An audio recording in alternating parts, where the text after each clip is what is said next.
안녕하세요. 저는 32살 결혼을 앞두고 있는 예비 신부입니다. 제 신랑은 평범한 회사원으로서 누구보다 성실하게 근무하고 있어요. 신랑은 저희 오빠가 운영하는 식당 단골 손님이었는데 휠체어를 끌며 카운터를 보시던 아버지는 예비 신랑의 바른 인성을 알아봤고 저와 만남을 권유하셨습니다. 단 한 번 남자 한 번 만나보지 못했던 제가 답답했는지 아빠가 나서주고 나서야 저는 처음으로 남자와 연애라는 것을 해보았네요.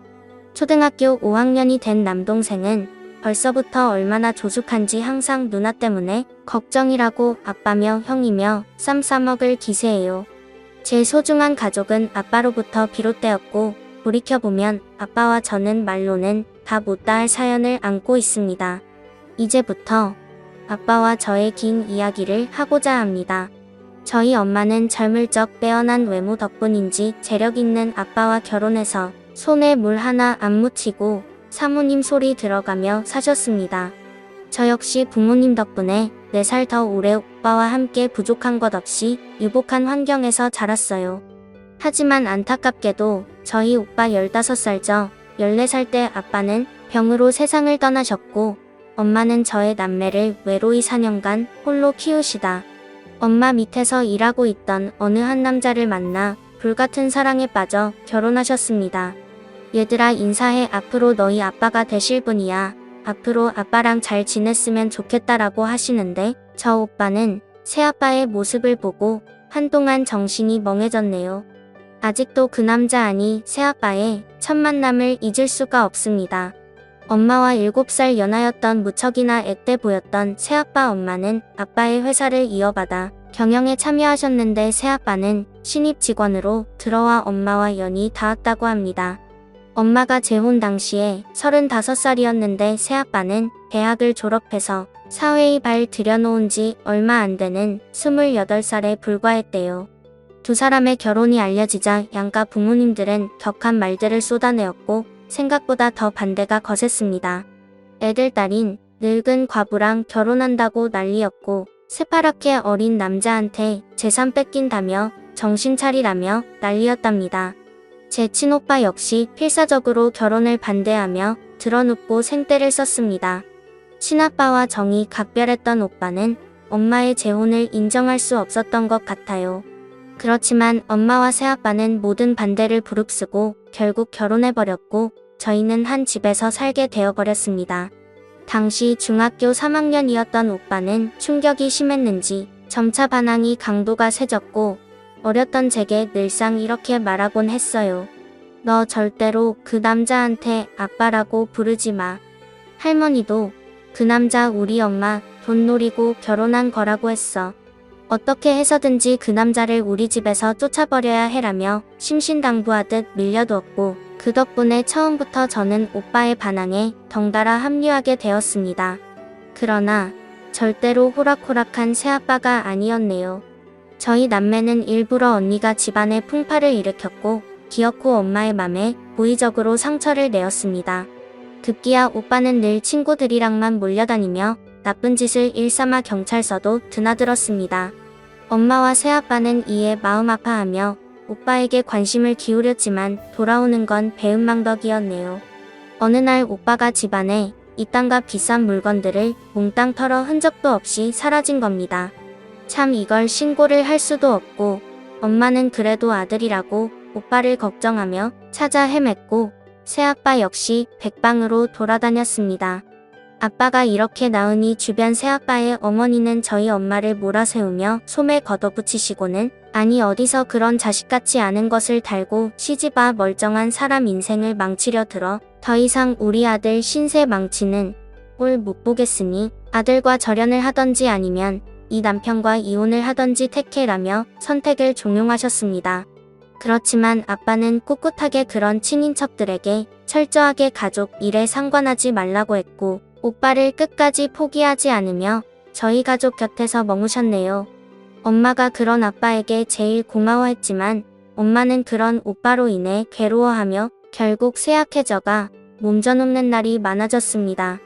엄마까지 무너지자 새아빠는 회사 일이며 집안일이며 엄마 간 후까지 자신조차 돌볼 틈 없이 바빴고 그래도 가족들을 위해 안간힘을 썼습니다. 학교에서 친구들은 젊은 새아빠에게 이상한 시선으로 수근거릴 적이 많았지만 절 신경 써주는 아빠의 모습에 내심 싫지는 않았네요. 그러던 어느 날 엄마가 큰 병이 도져 돌아가시게 되었습니다. 엄마는 돌아가시면서까지 아픈 손가락이었던 오빠를 그리워했지만 끝내는 도망간 오빠를 찾지 못한 채 세상을 등지시고 말았습니다. 아빠가 먼저 떠나고 그 다음에 마지막으로 엄마까지 하나둘씩 가족들이 제 곁을 떠나가니 저는 도저히 살아갈 자신이 없더군요. 그때 새아빠가 엄마의 묘 앞에서 제 손을 꼭 잡아주셨습니다. 진짜 아빠처럼 어른스럽게 엄마를 잃은 저를 진심으로 위로해 주었습니다. 그렇지만 새아빠 역시 어둠이 온 세상을 가려버릴 적 엄마 앞에서 괴로움을 토로하며 통곡을 하던 모습이 떠오르네요. 세상에 태어나서 남자 어른이 그렇게 서글프게 우는 모습은 처음이었습니다. 그렇게 엄마를 떠나보낸 슬픔도 잠시 곧 현실로 돌아온 당시 중학교 입학을 앞둔 저는 훗날의 거취를 정해야만 했습니다. 엄마를 떠나보낸 후 사업은 내리막길을 향했고 급한 대로 엄마 쪽 친척한테 맡겼다가 크게 사기를 당해 저희 집은 그야말로 길거리에 나앉게 생겼었습니다. 친척들은 제게 떨어질 엄마의 유산이 없자 어느 누구도 맡고 싶지 않아 했고 급기야는 보육원 얘기까지 나왔습니다. 아빠는 저를 진짜 취급했던 그들에게 노발대발하며 감정적으로 소리를 질렀습니다. 이 아이는 내 딸이에요. 세상에 아빠가 있는데 우리 딸을 어디다 보내겠어요. 아빠가 딸 키우는 건 당연한 일이니 제 딸아이는 아내의 뜻에 따라 제 손으로 키우겠습니다. 하며 아빠가 저를 맡겠다고 하자 아빠네 가족들은 아빠를 필사적으로 말렸지만 소용없었습니다. 저는 그렇게 일붓 아빠와 단둘이 한 집에서 살며 동거를 시작하게 되었네요. 전 오빠처럼 혼자서는 가출할 용기도 없었던 터라 선택의 여지가 없었어요. 아빠와 저는 여기저기서 빌린 돈으로 간신히 방 2개의 옥탑방을 얻어 살았습니다. 떠나간 빚과 생계를 위해 밤낮 안 가리고 투잡수리잡 필사적으로 일한 아빠는 많이 힘들었는지 눈에 보일 적마다 말라가고 안색도 눈에 띄게 안 좋아졌습니다. 그 와중에도 새아빠는 제게 힘들다는 말 찡그린 표정 한번 내비친 적이 없었어요.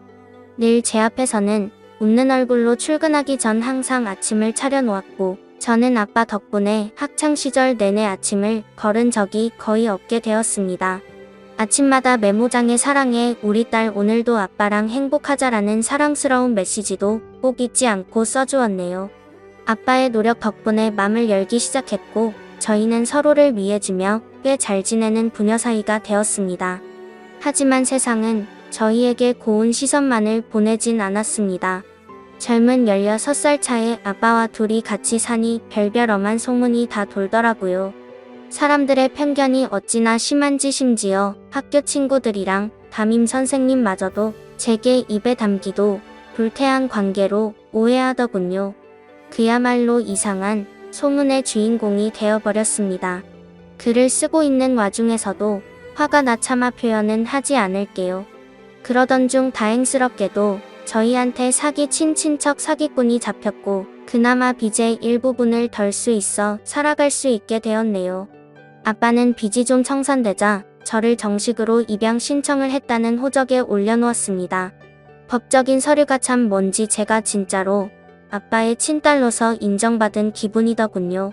덕분에 조금 집안이 안정되자 아빠는 저를 위해 신경을 써줬고 제게 관심을 기울여 주었습니다.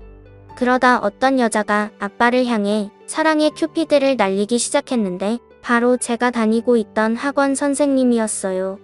사실 그간 전부 훈남인 아빠에게 대시한 여자가 한둘이 아니었지만 삶이 고단했고 저라는 책임감을 달고 살았던 아빠는 모두 다 거절했던 터였습니다.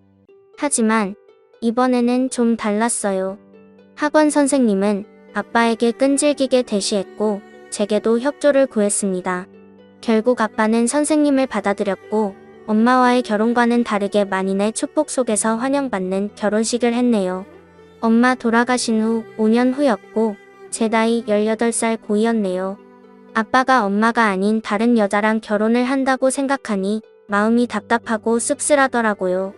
저는 아빠의 결혼이 결정됐을 적부터 단 하루도 마음 편하게 잔 적이 없었습니다. 하지만 제가 아빠 친딸도 아니고 엄마의 결혼대처럼 반대할 권리는 없었으니 뜻에 따르는 수밖에요. 머지않아 아빠는 선생님과 결혼했고 새엄마가 된 선생님은 얼마 지나지 않아 제 동생을 갖게 되었습니다. 아빠도 자기 핏줄을 갖게 되니 좋았는지 새엄마에게 더할 나위 없는 다정함과 자상함으로 보답하더군요. 저는 이방인이라는 자격지심에 그 모습을 보기가 힘들었습니다. 새엄마 역시 아닌 척했지만 친딸이 아닌 제가 신경 쓰였던지 문득문득 저를 경계하며 질투했고 본격적으로 철풀대하기 시작했습니다. 나 임산부이니 이제부터 네가 집안일 좀 해라. 용돈은 줄일 테니 부족하면 네가 알아서 벌어다 써. 요즘 10대들도 알바하면서 자기 앞다리는 다 한다더라. 얹혀 사는 주제에 그런 염치 정도는 있어야겠지? 라고 하는데 참 기가 막히고 어이없더군요. 아빠의 마음을 얻으려 할 땐 그렇게 제게 간이내 쓸개며 다 내어줄 것처럼 굴더니 막상 아빠와 이뤄지니 잎싹 씻더라고요. 하지만 굳이 아빠한테 그 여자 만행을 고해바치진 않았어도 여우 같은 구석이 있었던 아빠는 그 여자 속내를 이미 환하게 뚫어보고 있더라고요. 어느 날 밥상머리 앞에서 새엄마에게 통쾌한 사이다를 날렸네요. 뱃속 우리 아가도 나중에 학교 보내면 아르바이트나 시킬까? 요즘 10대들도 알바하면서 다 헛가림한다잖아. 자식도 따지고 보면 나중에 우리 풍 떠날 건데 얹혀 사는 게 맞긴 맞지? 라고 댓글을 해주니 새엄마 얼굴이 울크나 불그락해지며 저를 노려보더라고요. 아빠는 든든한 제 편이 맞았습니다. 제 이방인으로서의 소외감은 아빠가 제 마음을 헤아려주는 것만으로 위로가 되었습니다. 허나 그러던 와중에 운명을 송두리째 바꿔놓는 사건이 터지고 말았어요. 매일 사라졌던 오빠가 장장 몇 년 만에 저희 앞에 모습을 드러낸 겁니다. 20대가 되어버린 오빠의 모습은 참 낯설기만 했어요. 집을 나가 있는 동안 무슨 일이 있었던 건지 온몸에는 상처투성로 휘황찬란한 그림이 그려져 있더군요. 겁을 먹은 저를 보자 건들거리며 제 멱살을 붙잡고 드립다 욕부터 쏟아냈습니다. 나쁜 기집애 돌아가신 엄마 아빠 배신하고 저딴 사람이랑 부대끼며 사니까 좋냐? 이제는 그 부인하고 애까지 있는 마당에 붙어 살고 싶어. 하늘에 계신 엄마 아빠 보기 부끄럽지도 않냐? 라며 입에 담지도 못할 험한 욕설을 하며 다짜고짜 손을 올리고 절 아프게 하려고 하자 새아빠가 오빠를 다급히 말리며 절 지키려고 앞으로 막아서 더군요. 우리 그래도 가족끼리 이러진 말자. 우리 딸은 아무 잘못 없어. 다 내가 저질러 놓은 일이니 나한테 책임을 돌려. 오빠가 그 앞에 대고 기가 찬 듯 새아빠를 향해 비꼬더군요. 웃기고도 있네. 됐고 우리 엄마가 남긴 그 많은 재산이나 어디 좀 구경해봅시다. 아들로서 정당하게 내 목 챙기러 왔으니까 피차 엄하게 나오지 말고 좀 챙겨주시오. 타고 얘기하자 아빠는 고개를 저으며 오빠에게 사정하듯 말했습니다. 미안하다. 회사가 망하고 사기까지 당해서 빚밖에 남은 게 없다. 만약 돈이 있었으면 우리가 지금처럼 옥탑방에서 살겠니? 우리 형편 좀 봐주고 나중에 아빠가 내가 돈 많이 벌면 그 사람의 아들인 널 절대 외면하진 않을 거야. 너도 내 딸처럼 내 아들이니까. 막상 요구한 돈이 안 나오자 오빠는 인상을 찌푸리며 험해지기 시작하더이다. 아빠를 툭툭 건드리며 밀치는데 그런 오빠 모습이 너무 무섭고 겁이 났어요. 혹시나 분위기가 더 험악해지면 당장이라도 경찰을 부를 생각으로 부들부들던 채로 핸드폰을 꼭 쥐고 있었습니다. 야, 왜 내가 네 아들이냐? 감히 어따 대고 내 아빠를 놀고 있네. 어디서 눈 가리고 아웅하려고 해? 내 돈 가로챌 생각으로 이딴 코스프레 하면 내가 속아 넘어갈 것 같아. 다 필요 없고 당장 내 돈이나 내놓으라고. 오빠는 아빠에게 다가가 위협했고 아빠는 오빠와 몸싸움을 하며 아웅다웅하고 필사적으로 막아내다 그만 잘못되어 옥탑방 3층 옥상에서 하는 멀리 있던 새엄마와 제 비명의 오빠는 상황의 심각성을 파악하고 일이 잘못됐다 싶었는지 호다닥 제 몸부터 피하더군요. 저는 급한 마음에 아래층으로 내려와 얼른 아빠의 상태를 확인했고 아빠는 정신을 잃은 상태로 쓰러져 있었습니다.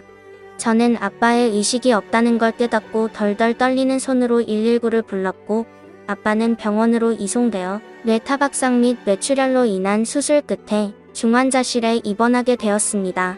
이 소식을 들은 아빠의 부모 형제들과 일가 친척들은 발칵 뒤집혀졌어요.